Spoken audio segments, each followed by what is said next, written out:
right, so Malachi comes on the scene in the 5th century as we're establishing, and he deals with this critical question that we put forth. We're looking at what's love got to do with it in Malachi chapter 1, chapter 5. Of course, we know it's a famous, popular song made famous by Tina Turner. And so in the first song, the sentiments were that love has nothing to do with it. Love is just a second-hand emotion. Love hasn't really anything to got to do with who needs a heart where a heart can be broken. But when we come to God, we're saying that love has everything to do with it. Love is the thing that moved God to send his only begotten Son to this earth, so that he could suffer and die for us. It was a love that Jesus had for the Father to go through with this mission. Even though he was human and in the flesh and the struggle, he still, because of the love he had for his Father, still continued and went to do this mission, died on the cross for you and I. And so it's because of the love of our Father God that Christ died on our behalf. So now we look here at Malachi, as Malachi comes on the scene about 450 years before the time of Christ, as he deals with the people in his prophetic oracle, as he is addressing some of the critical question of what's love got to do with it in Malachi chapter 1, verses 2. Some of the situations that are going on during this time, as Malachi opens up his prophetic oracle, as he deals and messages to people. We see the people have returned from exile. The temple was rebuilt under Ezra returned to rebuild the temple. The wall of the city had been rebuilt by Nehemiah. He returned. He was a cupbearer for King Artaxerxes. He returned and rebuilt the walls of the city. All right, and so then inside the city, the temple was reestablished. The sacrificial system was reestablished. The sacrifices that they offered up to God for God to roll back their sin or to give their sin for a year. That system was back up. But there was no true love and devotion for the Lord. No true love and devotion. People weren't doing this out of love and devotion. They were doing it out of ritual. They were doing it because, yeah, we're supposed to do it, but there was no true love. Worship had integrated into empty rituals. They were empty. There was no love for it. They weren't worshiping because they were worshiping because they knew it was right, but they didn't have their hearts, and their heart wasn't fully in it. The people were cynical. They questioned the benefits of living a godly life. So, why should we live a godly life? What benefit is there? And there's people today that have that same attitude. What's a godly life? What's the benefits of living a godly life? So the people, and so when you live like that, you become very cynical. You don't want to do the thing that you should do. You don't want to worship. You don't want to do the thing that God commands because you don't think it's going to bear out. You don't think it's going to bring you any good to worship God. So the people were cynical. They questioned the benefits of living a godly life.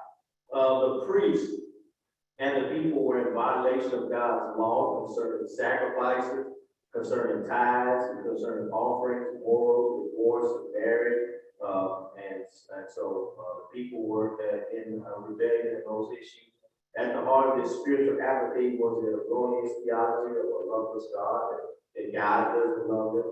God's people questioned his love as they looked at what they had lost in captivity. And they looked at all the things. They looked at where their nation was before they went into captivity. The temple was very beautiful. They were one of the greatest nations, a strong nation at the time. But then they went into captivity. Of course, when they came back, their city was in ruins. They had to rebuild the temple because when they were taken into captivity, the temple was set on fire, broken down. All the articles taken out of the temple, all the silver and gold and the shield that Solomon put in there, all that was taken away in the captivity. The city was broken down. Their walls were smashed and broken down. And so those people had to come back out of that rubble and try to rebuild their city and try to reestablish it. And now if you go over and look at Haggai's day, and you see the despondency of the people because as they came back to try to rebuild the city, they got depressed because there were some of the people that were old enough to remember what Solomon's temple looked like. They were old enough, they were taken into captivity. They were in captivity 70 years. And when they returned, some people that they were young, now older, they were able to remember what that restoration of the temple for black. So as they were rebuilding, they were like, oh, this is not going to look as good as the original, as Solomon's temple. And so just think about, you can kind of relate to this as you think about people who lose their houses in fires, or who suffer hurricanes, who suffer tornadoes, and your house is just totally blown away. And now you have to come in and clear that lot off where your house used to be, clear all that rubble away, get that all the way, and then start over and rebuild. And then you just know it's not going to be the same. It's not going to be the same as your house was before. You know, you're going to have to get new plans and all that. So it's not going to be the same house. So, you know, you got to adjust for that and know that it's not going to be the same. It's going to be new. It's going to be different. You know, maybe the money you had when you first built the house, you built a bigger house. Now maybe the money you have to rebuild doesn't allow you to build this bigger house that you used to have. So this is kind of what the people are dealing with. They're looking at the state of their country, and then they're not as powerful. Of course, other nations are powerful. The Greeks, the Persians, and then the Greeks become powerful. And then during the time in between Malachi and Matthew, of course, the Romans are going to come onto the scene.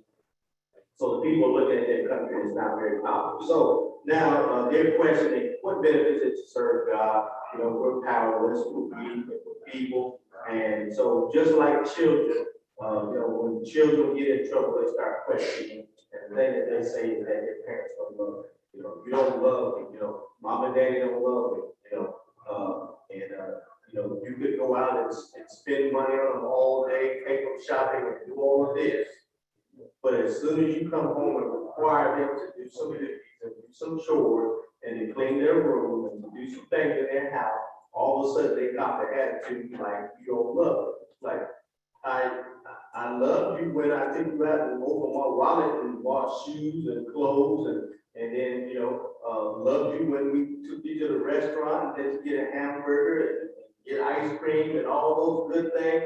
Oh yeah, mama loves us and we sing mama's praises.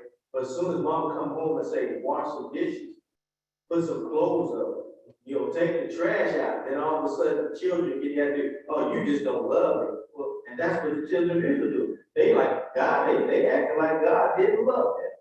That God didn't care about them, that God didn't love them, so they feel like, oh, what's the use of serving God? God don't love us. Why should we worship him? Malachi confronts this spirit of apathy. He confronts this apathetic spirit that the people had for them. As he jumps right into it, and he confronts this spirit of apathy. And he says, God says to them in chapter 1, verse 2, I have loved you, says the Lord. Yet you say, in what way have you loved us? So God, he asks the question, but then answers with their answer. God asks the question, but then answers with their answer. In Malachi chapter 2, I have loved you, saith the Lord. Yet you say, now this is God saying, this is what you say. You know, God said, I have loved you, yet you say, wherein hast thou loved us? Was not Esau Jacob's brother, saith the Lord, yet I love Jacob. So anyway, so God is saying, you know, I've loved you, but the people say, well, how have you loved us? You know, prove it to us. Give us some evidence. Now, if you look at that, the goal of these people to ask God to prove that he loves them. You know, every day we wake up, God is proving that he loves us because you're still alive. That's proof that he still loves you and he still cares about you because you're still alive. You're still able to see the blessings in life. But the people were so cynical in saying, you know, yeah, you know, how have you loved us? Prove it to us. You know, show us how you loved us. God immediately confronts his people with the heart of the issue. He confronts the spirit responsible for this spirit of apathy. He does so by quoting their own words and repeating their own thoughts back to them. God's diagnosis of the root cause of their spiritual lethargy and indifference was the cynicism that existed in their hearts of his people concerning his love for them. They were cynical. They didn't think that God loved them. So they were very cynical, very skeptical, very doubting about, you know, how have you loved us? You know, does he really love us?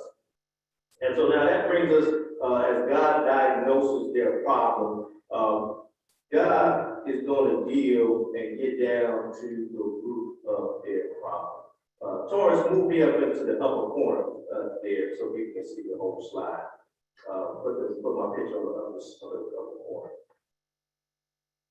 And so yeah, there you go.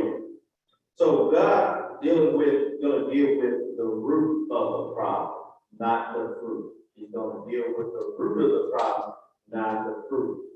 God's people were guilty of dishonoring him in worship. The priest encouraged the people to offer inferior sacrifices to God and accepted lame, blind, and emaciated animals. We find this in chapter 1, verse 68. Now, what has God always wanted from his people? What has God wanted? If you bring anything to God, what's it got to be? What should it be? Has to be the best.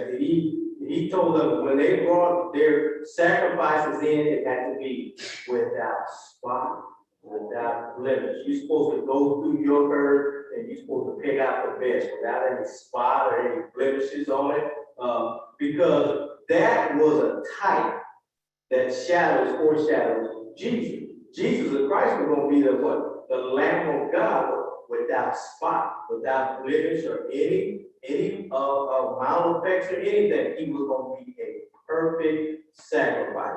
So now that's what God required. We go back to Moses and the Levitical laws and realize that they were supposed to bring the best. They were supposed to go through their cattle and bring the best for their offerings and for their sacrifice. But here, this skepticism has allowed these people to dishonor God and worship. The priests encouraged the people to offer inferior sacrifices to God, and the priests accepted lame, blind, emaciated animals. So the people were going through their life bringing the worst. Well, a lame animal, blind, emaciated, it means that it's starving, it's going to die anyway. So since it's going to die, we might as well go ahead and bring it to the Lord and offer it. It's no good, it's going to die. So we're just going to bring it down here and just let them offer it to the Lord. And the priests were accepting this worship. All right? And so now the reason why you wonder, the priests and like elders and leaders, we are to uphold the highest of God's standards. We're to hold people to a high standard. We're to uphold people to the highest standard, to follow the true word of God, to get them to do their best for God, not accept inferior sacrifice, not accept inferior worship. Anytime the elders and ministers, anytime we say something or give you some instruction, we're doing it based on God's standard that was set in the Old Testament, and it's still in the New Testament that we give God our best. We give him the best. We offer him the best of what we have to offer him. But here the priests are allowing the people to give inferior sacrifice. Now, one of the reasons that they were doing that, the priests did that, is because taxes were high, food and stuff was low, scarce. The nation is still getting back on its feet after being away in captivity. And so probably only really devout Jews were ones that were probably well enough off and would still bring in the right sacrifices.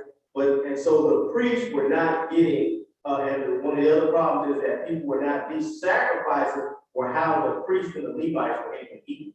Because those sacrifices would come in, they would make the sacrifice the blood, sacrifice the animal, but then the priests were able to take part of that because that's how they were able to feed themselves.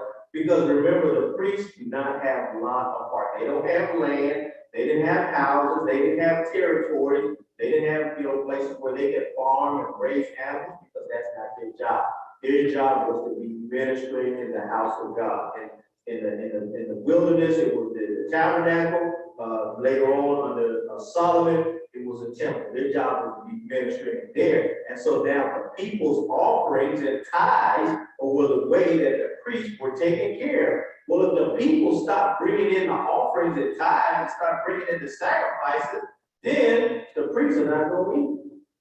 The priests didn't have anything to eat. So then the priests, in order to get something, they lowered their standards and encouraged and allowed the people to bring in inferior sacrifices just simply so that they could eat. So they could have something because the people weren't bringing anything to eat. So they're like, well, something's better than nothing. If they bring in these animals that are lame and out, at least we'll be able to eat. So the priests lowered their standard, and then in transfer, the people lowered their standard, without the people lowered their standard. When the priest should have been in there not accepting those sacrifices and say, go back and bring us the right sacrifice. Go bring the right sacrifice. God wants the perfect sacrifice.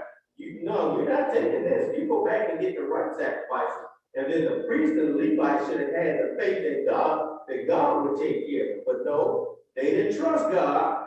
And so they allowed the people to bring in inferior sacrifices. Worship was reduced to going through ritualistic motion, devoid of all reverence. They're just going through the motions. There's no heart, there's no passion in it. They're just going through the motions, just showing up, doing what they were supposed to do. And it was devoid of all reverence. And God denounced it as blasphemous mockery that robbed them of his honor as their father, their master, and their king. You're mocking me. When you're mocking God, when you go through the motions, but you don't have the heart, you don't have the intent, you don't have the passion of worshiping him, you're robbing God of that which he fully deserves. And so the charade of their worship disgusted him so much that he declared, that one of you would shut the temple door. In chapter 1, verse 10. Who is there even among you that would shut the doors for naught?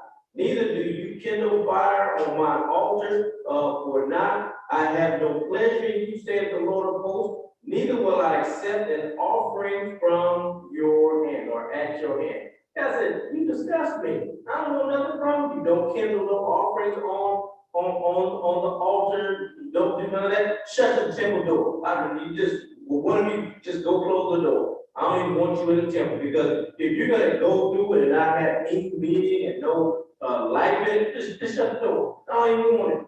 Just go. I don't want it. I'm not gonna accept it because it was so disgusting. Like the writer saying here, it was a charade. It was a charade. A charade when people acting and performing, but you can tell they don't really have anything, they don't really care, but they're acting and going through the motions like they care, like they're concerned, or like they really are doing something for you. It's a charade, and we don't like a charade. We don't like people acting and performing for us. We want people to do stuff out of a true heart. If somebody's bringing you something that's a charade, what? You don't want to accept it. I don't want to accept this. I don't want to accept it because it's not real. It's phony. It's fake. It's false. When people come up and say all the right things and lavish all these good comments on you and give you gifts, but then, at the end of the day, they come from a true heart. So it's distasteful, it's disgusting. You might accept that gift, but you go home and you put it down. I don't know what it is. No, I don't have nothing to do with it. I'll accept it, but I'm gonna go home and I'll put it on the shelf over there. I'm not touching it because it didn't come from a true heart. It came from somebody who's phony. This person is giving me a gift, but I know tomorrow they're gonna be talking about it. This person is giving me a gift, I know tomorrow they're gonna be running me down. And everybody, they have run me down, they have ruined my reputation, and given a chance, they'll continue to do that. But here they are giving me a gift and trying to profane like they love me. No, that's disgusting to you. You don't want it. You don't want that kind of offering from somebody doing that, and neither does God. What a pathetic picture, however, when God confronts his people for their irreverent behavior.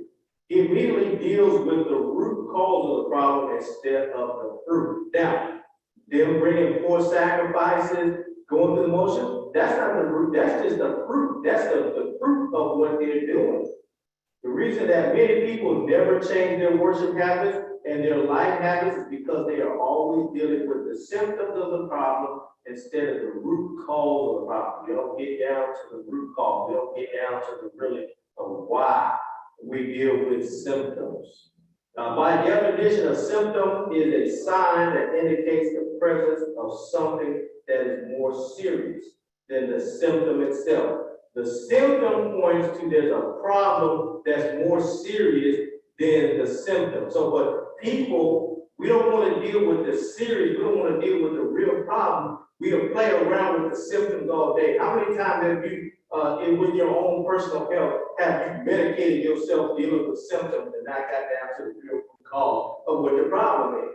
You know, you can have some symptoms and you can stay at home and medicate and do this and deal with all the symptoms, but perhaps you really need to go to the doctor. And when you go to the doctor says, oh no, what's the symptom? Your problem is really this. And let's get you some medicine or get you some treatment to deal with this, and then those symptoms will go away. You at home medicate the symptoms, but you really had a deeper problem.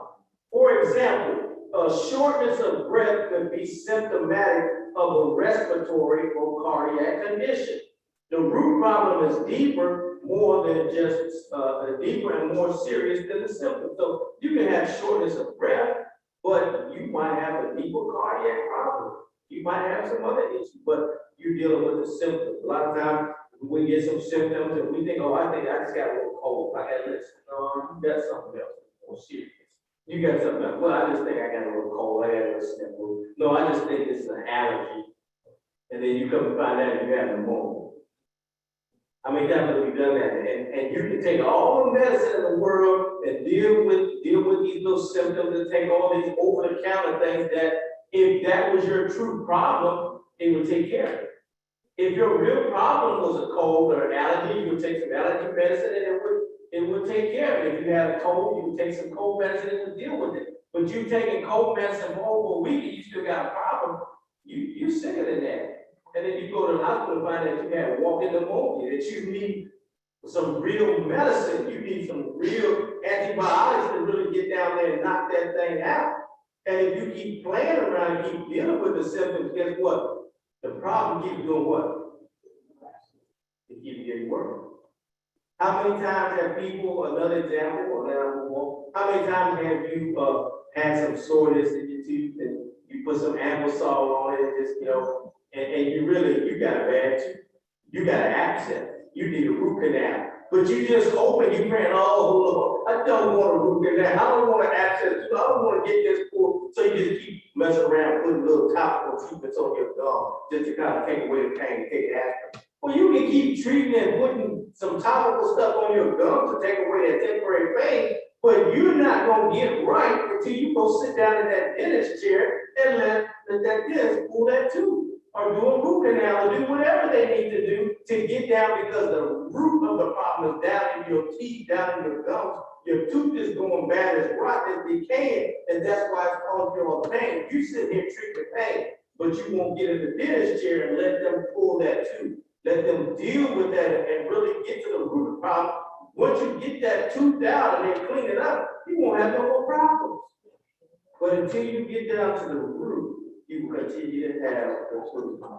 Oftentimes, when addressing issues in the church, such as worship attendance, giving accordingly, righteous living, worshiping God in spirit and in truth, we tend to deal with the symptom instead of the root cause of the symptom.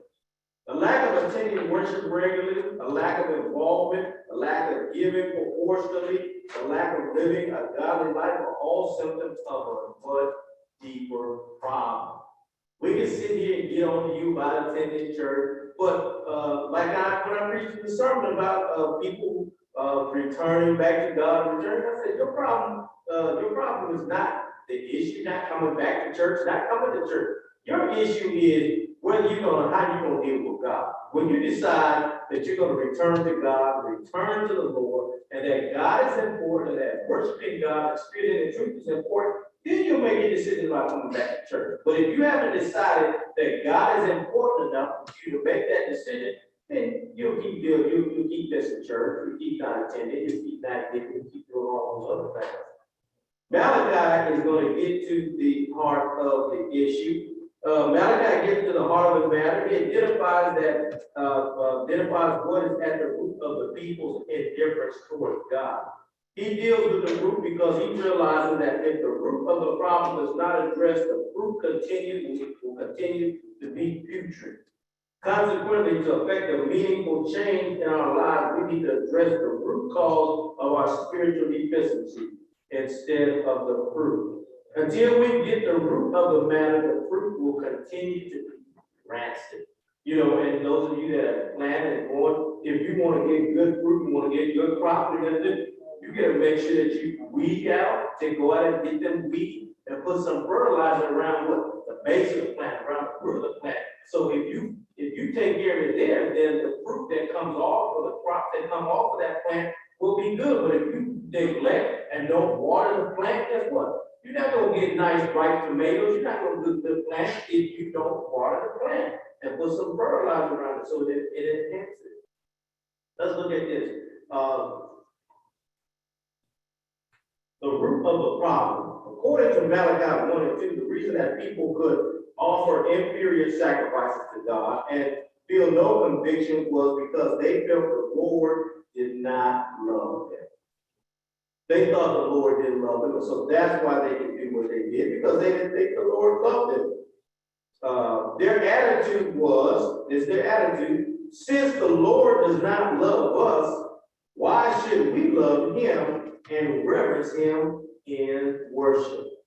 So now, but this is now, did God love them? Oh yes, God loved them, and he's going to tell them how he loved them. But their reasoning was, well, God doesn't love us. But this is in their minds. They think that God doesn't love them. You know, they come back and their city's not the way it was. They're a weaker nation, and they look at all that they lost in captivity. They probably even blame God for the captivity. And it was their fault that they got punished because they didn't do what God told them to do. That's why they got punished. But of course, as children, when we get punished, what we do? We blame the parents. Oh, why did they hit? Why are they punishing me? Well, because of your misbehavior. So you don't want to deal with your own misbehavior. That's why you got punished. The children of Israel got sent into captivity because of the wrong things that they did wrong. But of course, they probably turned that around and blamed that on God too. So consequently, because of this idea, this thought that God didn't love them, so why should we reverence and worship him? They engaged in the rituals of worship, but there was no true love for God in their hearts. They were going through the motions. Unfortunately, that attitude is pervasive in the Lord's church today. We give to the Lord, but not our best. Our best is reserved for us. We give to the Lord, but we don't give him the best. We reserve the best for us. But then we turn around and have the audacity to question God's love when we are struggling. All right? We give to the Lord, but we don't give him our best. But then we complain when we're struggling to pay a light bill for a 5,000 square foot home that we bought. You bought a big old home, and now you complain that you can't pay the light bill in that home. You struggling because you trying to pay off a car note. You went out and got a Mercedes when you couldn't really afford a Mercedes, and now you're struggling, and now you complain because you can't pay off your Mercedes.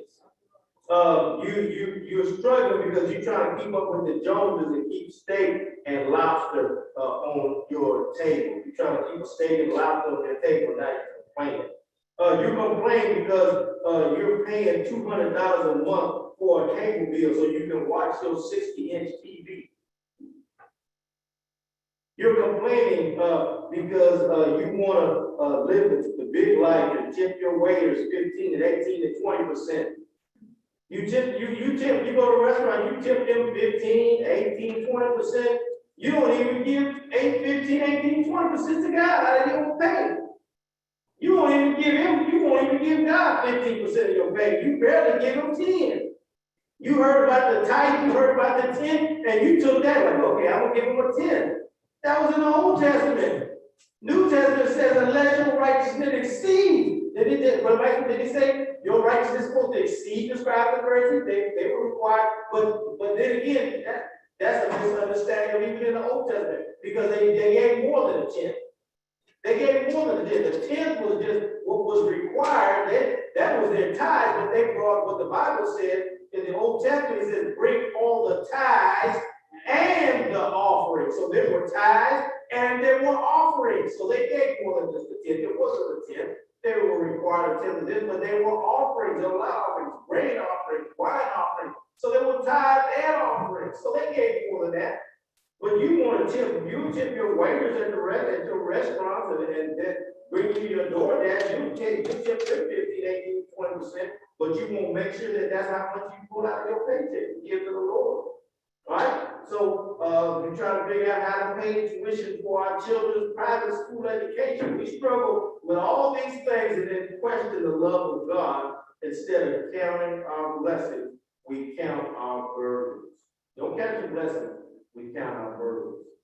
Times were difficult in Malachi's day, but the Lord still provided. And likewise, even in our most difficult times, the Lord continues to provide for us because He is Jehovah Jireh, which means the Lord that provides. Genesis 22:14 and Philippians 4:19.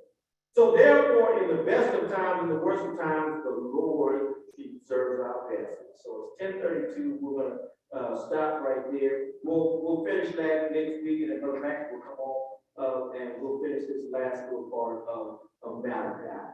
But we're dealing with the root of the problem so that we can improve the fruit. If you don't deal with the root of your problem, continue to deal with symptoms, you're going to continue to have the problem. And so we'll stop right there, and we'll come back next week, and we'll finish out this first part of Malachi chapter 1, verse 1 to 5. So we thank you so much for your attention and your attendance this morning, and we'll take a pause and get ready for our worship.